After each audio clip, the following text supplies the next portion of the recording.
el gurú de las enfermedades contagiosas del Caribe, trópico. Latinoamérica, del trópico. Y no de sangre. Es que hablemos de hepatitis viral y malaria. A propósito de que ayer era el día de la hepatitis viral. Así es, que son Y dos malaria, cosas diferentes. O sea, ¿cómo nosotros hablamos de malaria en este tiempo? En el 2025, sí, bueno. Bueno, porque es el 2025. Sí, y desafortunadamente muchos de los programas de control muchas veces no funcionan muy bien porque las medidas de prevención la gente no la adopta. En sentido general, porque hay la verdad es que en esta fecha, para hablar acerca, por ejemplo, de hepatitis B, tiene mucho que ver con promoción en salud y conocimiento de la sociedad respecto a cómo se previene la hepatitis B.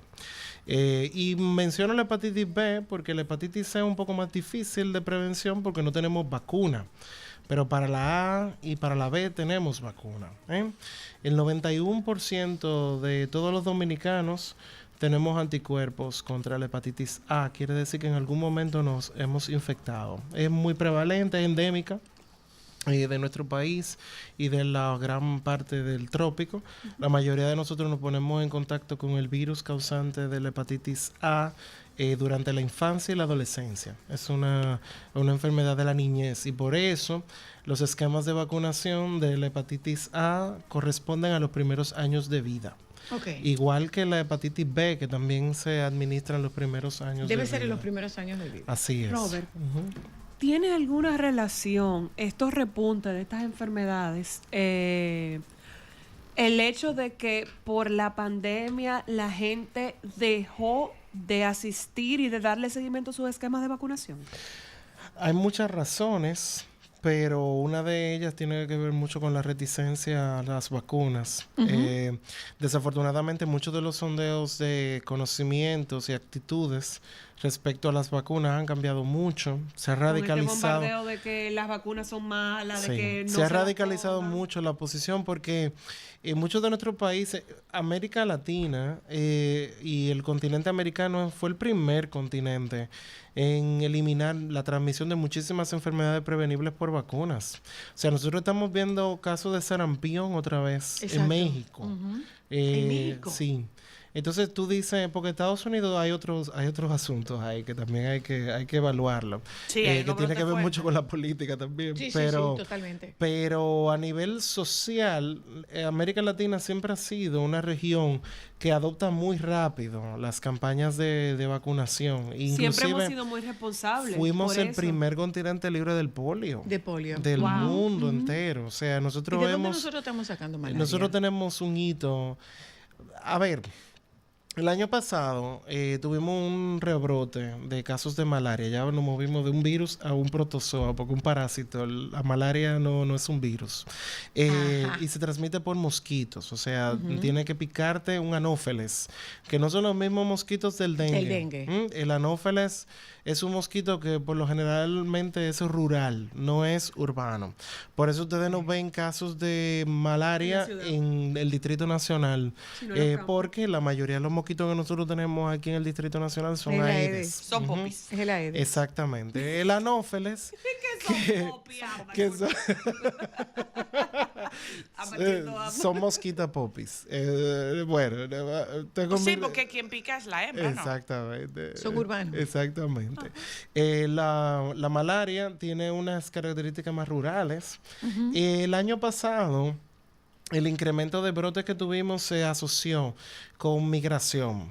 Obviamente, el año pasado habían unas características un poco diferentes a las de este año. Nosotros tenemos un 27% de los casos que se han reportado acumulados de este año solamente asociados con personas de origen haitiano. Haitiano. Quiere decir que el 70 y pico Está son allá. dominicanos, ¿eh? O sea, no No le vamos a echar la necesariamente culpa a los haitianos. en esta ocasión hay que hablar de migración para... Pero pudo hablar- haber empezado decir por ahí. que repuntó por ahí. bueno, vivimos en una misma isla. Exacto. O sea, al final del día día los mosquitos no tienen frontera. No, no discrimina. La O sea, que higiene al final tiene que del ver con día... eso. Higiene me refiero al tema de la basura, Sí. el De tener los tanto tanques, reservorio de agua. el agua sí. posada. Todo lo que tiene que ver con vectores, uno de los principales elementos que tiene que ver es la higiene comunitaria. Sí, cómo nosotros mantenemos nuestro entorno libre de criadero de mosquitos. Lo que pasa con los anófeles es que los anófeles ponen sus huevos en agua sucia. Por lo general, porque no me vayan a sacrificar, porque ellos también lo pueden poner en agua limpia. Pero los aedes, los anófeles tienden a tener mayor capacidad de poner sus huevos. Por ejemplo, la pisada de una vaca que queda en el camino se llena de agua porque llovió. Ese es un lugar de criadero para ese mosquito, por ejemplo. Hablando de contagio, ¿cómo se contagia la hepatitis? La hepatitis A es de transmisión fecal oral, es decir, que se puede transmitir por contaminación de las heces, por mal aseo de las manos y por saliva. La hepatitis B se transmite por contacto sexual primordialmente, pero también se puede transmitir de madre a hijo. Quiere decir que transmisión vertical y también es un elemento fundamental para la prevención. Y la hepatitis C se transmite más a través de contacto de utensilios contaminados con sangre. Por ejemplo, personas que utilizan instrumentos contaminados con sangre que no se esterilizan, o por ejemplo, personas que utilizan drogas endovenosas que utilizan... No debería de pasar, pero sí puede pasar si no hay una buena higiene de los utensilios. Hay una perdona. Este tema de comprar frutas cortadas en la calle. Tiene mucho que ver con la higiene de quien la manipula. Exacto. Y algo importante, que nosotros somos muy dados a manipular la comida con las manos sin guantes. Y en los que trabajan en la calle no necesariamente saben del manejo. También hacen sus necesidades, orinan en la calle, no se lavan las manos y vuelven y tocan. Eso igual pasa con los jugos también, con la comida que se prepara en la calle. En países donde hay otras hepatitis, la hepatitis E, por ejemplo, se transmite igual que la A por contacto fecal oral. Por ejemplo, en países como México, la hepatitis E es prevalente porque se asocia mucho con la gente que prepara comida en la calle. Por ejemplo, tamales, esas cosas, se asocia mucho con eso. Pero son enfermedades, por ejemplo, en la A y la E, son enfermedades autolimitadas. Es decir, que una vez que tú te infectas, desarrollas inmunidad y ya no te va a volver a dar. Sin embargo, la hepatitis B puede generar cronicidad. Quiere decir que una vez que se establece la infección, esa persona va a tener la infección para toda la vida. Igual pasa con la hepatitis C, a pesar de que ya hoy día nosotros tenemos medicamentos antivirales para la hepatitis C que curan la enfermedad. En el caso de la hepatitis B todavía no se cura. ¿Y es la más peligrosa? ¿O todas son igual de peligrosas? Y todas las que pueden generar cronicidad van a causar daño hepático. Y ese daño hepático se asocia, por ejemplo, en el caso de la B, con cáncer, carcinoma hepático. Y en el caso de la C más a la cirrosis hepática. Entonces son dos infecciones que van a generar una comorbilidad que pone en riesgo la vida de la persona. O sea, que el que salga positivo tiene que darse constantemente seguimiento a esa enzima. Exactamente. Ahí te tengo una pregunta porque me llama mucho la atención de que están hablando que creo que el 90% de los casos de malaria están comprendidos en dos pueblos en específico, que es San Juan y Azua, el sur. Este año.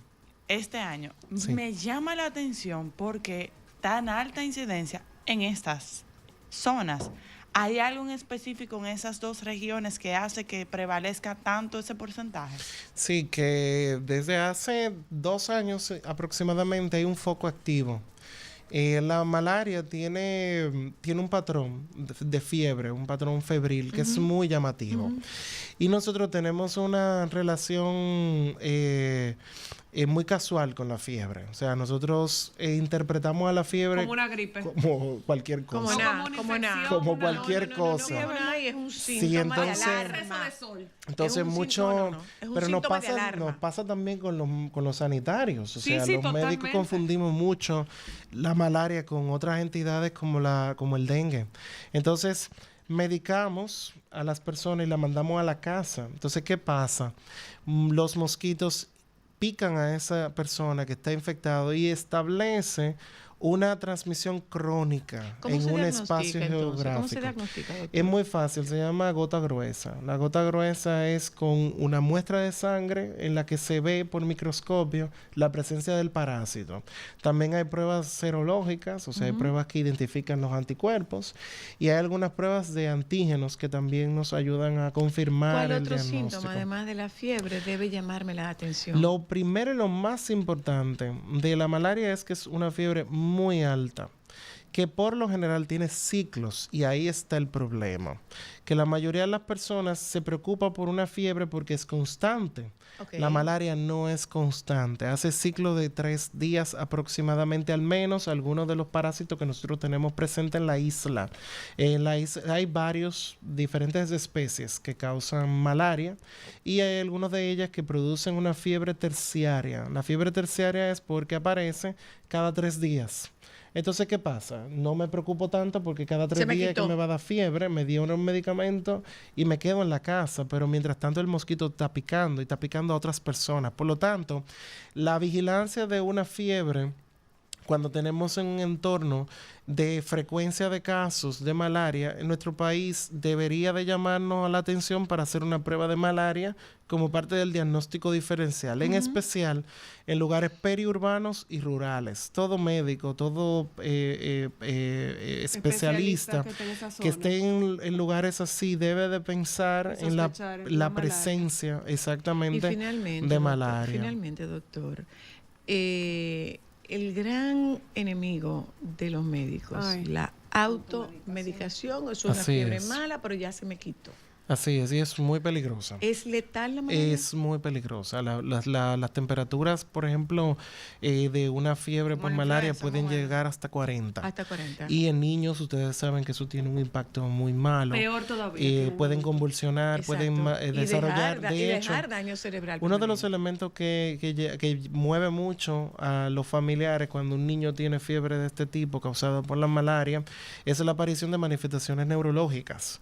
Entonces, pero ya han pasado varios días que le está dando fiebre. Exacto. O sea que ya hay elementos de alarma que nos hace pensar en la posibilidad de que estamos frente.